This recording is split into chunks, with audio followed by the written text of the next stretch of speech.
fair game to be practised on. My beautiful French chat with them. Toi qui bouleverse, toi qui renverse tout ce qui était ma vie. I should warn you that I tend to drive long distances and work with no radio. But I love music.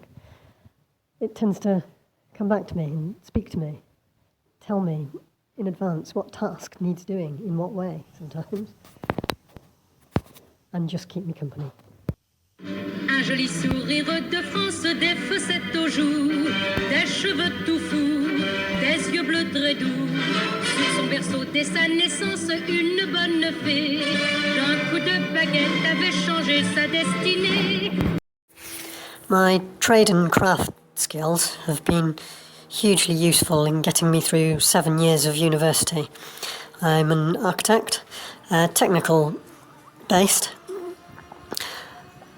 as well as front-end design work, but really specialise in the maître d'œuvre end of things rather than the pretty concept pictures. Design technology teaching projects need a stages of making sheet, a bit like assembly instructions that you might get with a product that you buy, if all abilities of learners are able to fully participate. Nice party, but you and me can do more than a friendly kiss. This story stems from a computer guy's wife has moved out now and she's living in Chambéry with the English boyfriend, with the 2 children, the son and the daughter, and I think sometime later,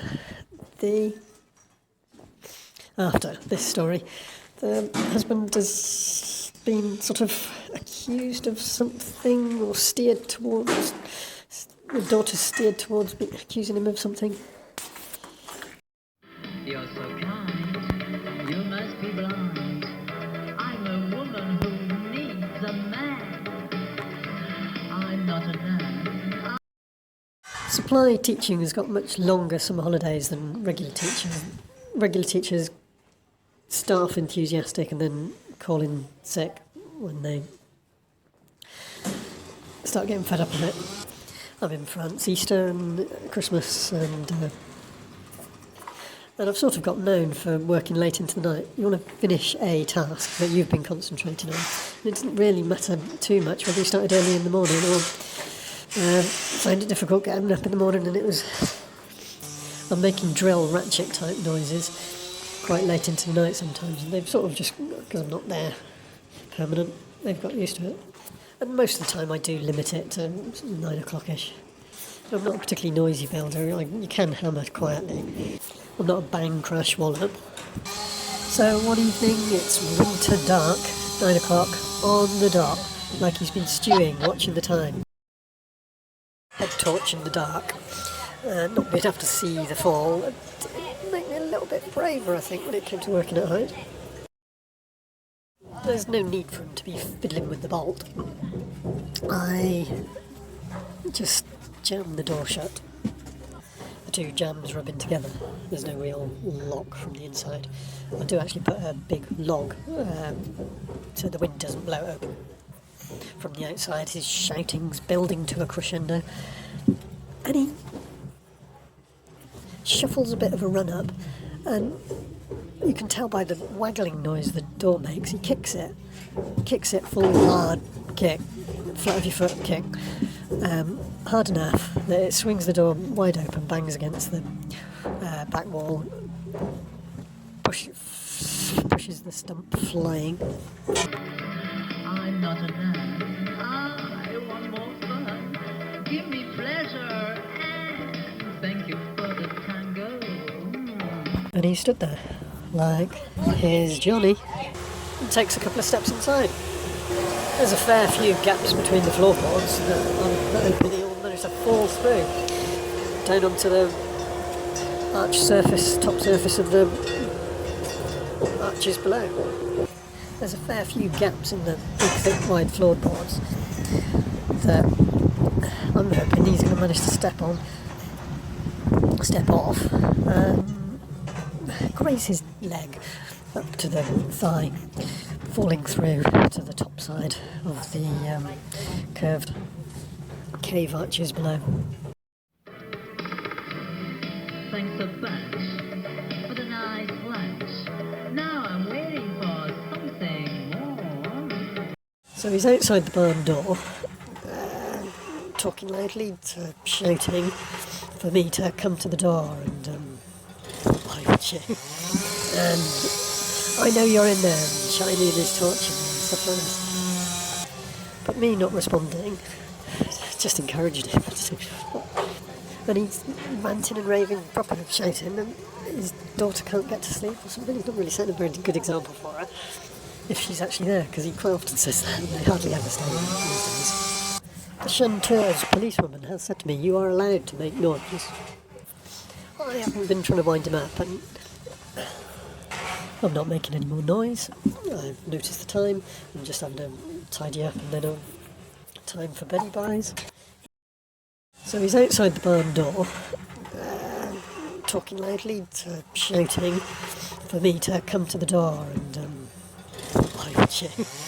And I know you're in there, and shining his torch and stuff like that. But me not responding just encouraged him. And he's ranting and raving, proper shouting, and his daughter can't get to sleep or something. He's not really setting a very good example for her if she's actually there, because he quite often says that, and they hardly ever stay there these days. The Chanteur's policewoman has said to me, "You are allowed to make noise." I haven't been trying to wind him up, and I'm not making any more noise. I've noticed the time. I'm just having to tidy up, and then time for Betty buys. He's Mademoiselle Froment, mentir, se parlez-vous? winding himself up. He's demanding and shouting that I must come and talk to him. How dare I ignore him and all that sort of thing. So he unlocks the bolt from the outside and steps inside with his torch. Now, no one's done this, and it's a dangerous thing to do. I'm just saying, get out, get out. It's a violation. I can see exactly where the chink in the door, the gape in the door is, because he's pointing the light on the ground floor and around, and there's a space either side. I'm 2 floors up, and I'm shouting back at him loud, increasingly louder. Get out! Get out, close the door, in my most serious authoritative voice. Still demanding that I must talk to him. Elle n'avait pas encore parlé, qu'elle savait déjà chanter. Mademoiselle Froment, mentir. Come down and talk to him. Down a rickety ladder with him standing at the bottom, with a nutcase standing at the bottom of it. No. I'm saying it is dangerous. So knowing exactly where he is, I'm throwing stuff down from 2 floors up. And he's getting frightened and leaves. I'm saying it is dangerous. Before and after. Before, during and after. He's getting frightened and he leaves. And in one motion, draws the bolt closed, so I'm locked into my own house. Knowing full well what he's doing, drawing the bolt closed from the outside. Still, sight only facilitated by street lights, and turned the head torch off. When the drama had subsided, I had to disassemble a few things, and climb out through a high first ground floor window, and drop down on the outside. When you're too tense, it's common sense to relaxez-vous. The more you earn, the less you learn to relaxez-vous. À la vôtre. À la vôtre. Cheers. So one of the more immediate of the 4 neighbours that I have anything to do with, really. You might call him a rustic fellow, but savvy when it comes to a deal. Used to work with a friend of his. I say a friend of his, they used to drink beer outside his house quite a lot after work. It turns out I left him a case of beer on his doorstep as a thank you very much. I asked his favourite brand first. 64. la vôtre. À la vôtre. Cheers. We French, you'll find, are more inclined to relaxez-vous. Relax, relax, relax, relaxez-vous. Just went straight to the gendarmerie police station. They don't really man the night desk like anywhere, but I did manage to get to speak to someone. No real interest at all. They were getting quite aggressive with me for bothering to report something. I spent the evening writing it all down, what had happened, and then the next day went off to the main town down the valley, the procureur, the judge offices there. They have like investigative judges in France. How do you feel about not particularly noisy, occasional neighbours? Would you kick their door down if there's something that you don't like? What sort of redress do you think is appropriate? Unlawful imprisonment is when you stop someone leaving. It wasn't just a break-in. I managed to convey these legal principles to a completely different legal system, but to no avail. I take my folder of written information, my little note on the door and that, into the local procureur's bureau, up to the ladies at the front desk behind the glass, behind bulletproof glass, I suppose.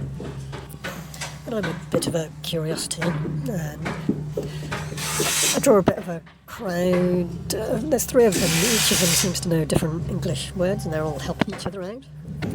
But I can't submit these documents. I'm failing to submit these documents. It's